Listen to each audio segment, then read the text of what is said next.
This is the 8th lecture in the course, The State of the United States Economy and Society. For a large percentage of working persons, income has stagnated or fallen in both nominal and real terms over the last 40 years. Wide is the gap between those at the top and bottom of the income ladder in the United States. The U.S. Census Bureau reports that in July of 2018, median U.S. household income was $62,450. What the blue lines tell us is that the purchasing power of this income in 2019 has not increased very much over what it was in 2000. In other words, $60,000 is required today to purchase what $40,000 would purchase in 2000. This second graph shows the impact of inflation more clearly. What the chart does not indicate is the number of persons contributing to household income to maintain a stable purchasing power. This chart shows how the gap between those at the very top and those in the bottom half of income earners has widened dramatically with each passing year since the late 1970s. The situation since 2016 has certainly become even more pronounced. Where one lives in the United States makes a significant difference. This map was produced by Zippia using data from the U.S. Census Bureau's American Community Survey in 2017. New York heads the list, followed by Connecticut, Louisiana, California, Florida, and Massachusetts. An article by Eric Levitz printed in the December 2018 issue of New York Magazine makes a point about just how bad the situation has become. In 1980, the average worker on the bottom half of America's income ladder earned about $16,000 a year in today's money. Over the ensuing 3.5 decades, the average national income in the United States grew by 61%. That rising tide lifted all boats so high that by 2014, the average worker in the bottom 50% took home a whopping $16,000 a year. Meanwhile, the average denizen of the top 1% went from earning an inflation-adjusted $428,000 in 1980 to taking home $1,304,800 in 2014. This chart shows just how little of labor productivity increases has resulted in the hourly compensation of workers. One reason is declining union membership, raising a number of important questions on the reasons why fewer and fewer workers are unionized. As is often the case, the devil is in the details. And when the details are analyzed, there is controversy. An opinion article by Leonid Berzhidsky, printed by Bloomberg in January of 2019, explains. Much of the current debate about inherited wealth in a number of Western countries is informed by the notion that most of today's top incomes are the product of passive returns on financial capital rather than labor.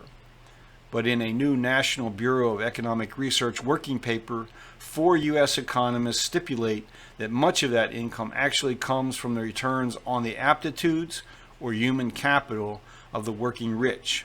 These returns are so great because large human capital is exceedingly rare.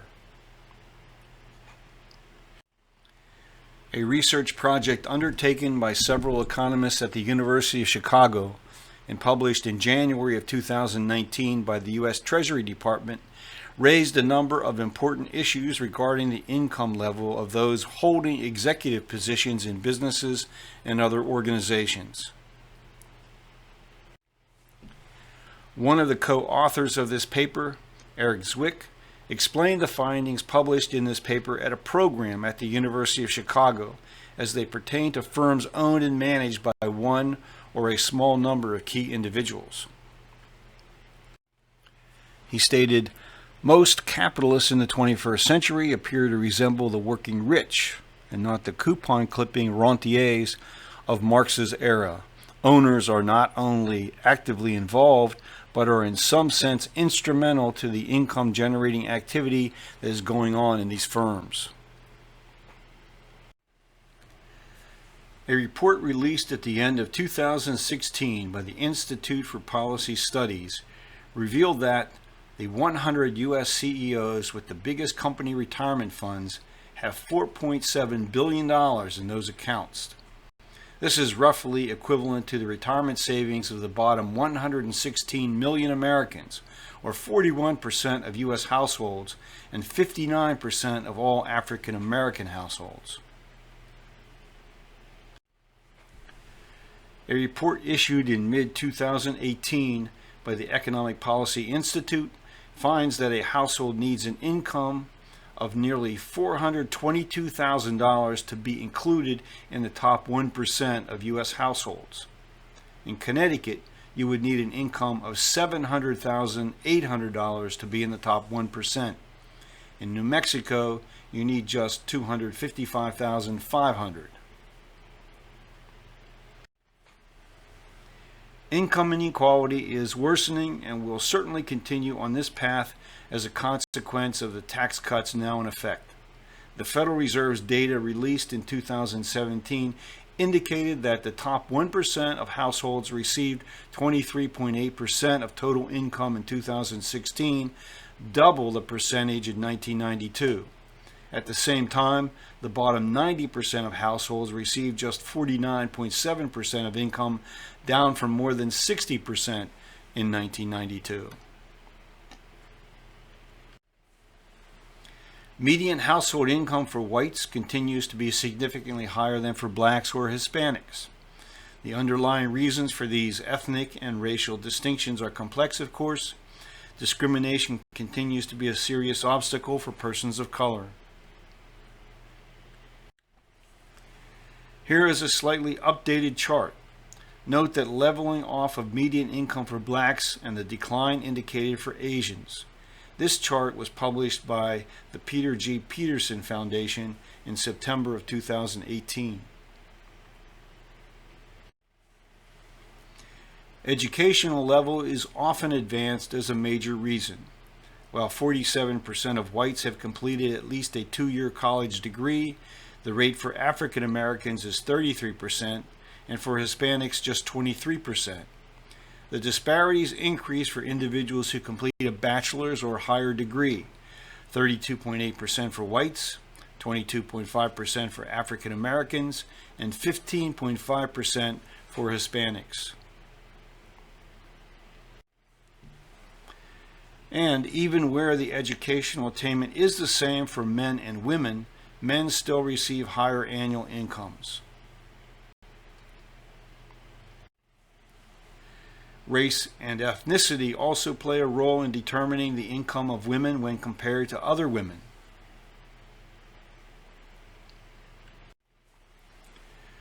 The increases in household income creating an expanding middle class in the United States peaked in the late 1970s.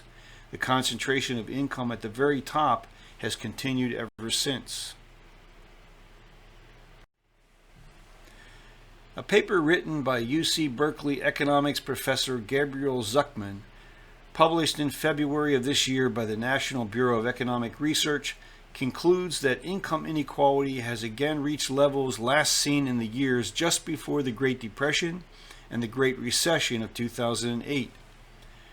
Professor Zuckman wrote, "Wealth inequality has increased dramatically since the 1980s, with the top 1% wealth share around 40% in 2016 versus 25 to 30% in the 1980s. The wealth share owned by the bottom 90% has collapsed in similar proportions." As great is the difference in individual and household income between those at the top and those at the bottom, the difference is even more pronounced regarding the assets held by individuals and households. Forbes magazine reported that in 2018, the 400 richest people in the United States were wealthier than ever. The minimum net worth for inclusion in the 400 was $2.1 billion. The accompanying article in the Washington Post from the 8th of February 2019 notes that the share of total wealth held by the top 400 Americans has tripled since the early 1980s. The share of the bottom 60% has fallen from a high of 5.6% to 2% as of 2016, and is certainly less today. The data behind this chart reveals that the aggregate net worth of all U.S. households was over $122.7 trillion as of the 30th of June 2018. Increases in asset value over the last year have certainly increased the nominal household asset values shown here.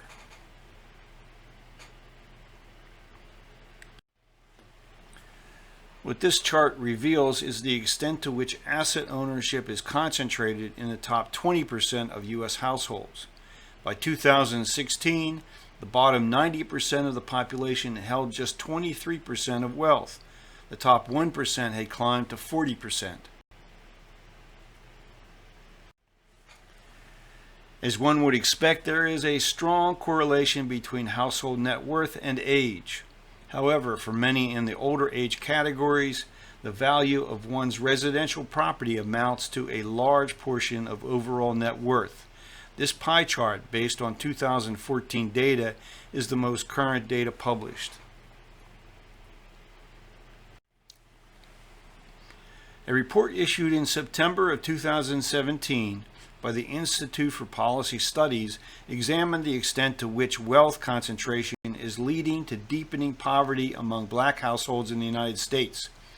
Among the key findings, the nation's overall median wealth decreased nearly 20% from 1983 to 2013, from $78,000 to $64,000. White households in the middle income quintile own nearly 8 times as much wealth, $86,100, as black middle income earners, $11,000, and 10 times that of their Latino counterparts, $8,600. On average, only black and Latino households with an advanced degree have middle class wealth or higher, while white households on average need only a high school diploma to attain that same level of wealth. The rate of ownership for all households has fallen since the 2008 recession. An analysis of foreclosure data by researchers at the University of Alabama highlights the extent to which foreclosures disproportionately affect black households. An article written in December of 2018 by Edward Wolf, professor of economics at New York University, examined the data on what has occurred since the Great Recession of 2008 to the wealth held by African American and Hispanic households. His findings include: the Great Recession from 2007 to 2010 hit African American households much harder than whites. Indeed, the mean wealth of black households suffered a 33% decline in real terms. The relative and absolute losses suffered by black households from 2007 to 2010 are to a large extent ascribable to the fact that blacks had a higher share of homes in their portfolio than did whites and a much higher debt net worth ratio. This graph provides an easy way to see the disparity in mean wealth by race.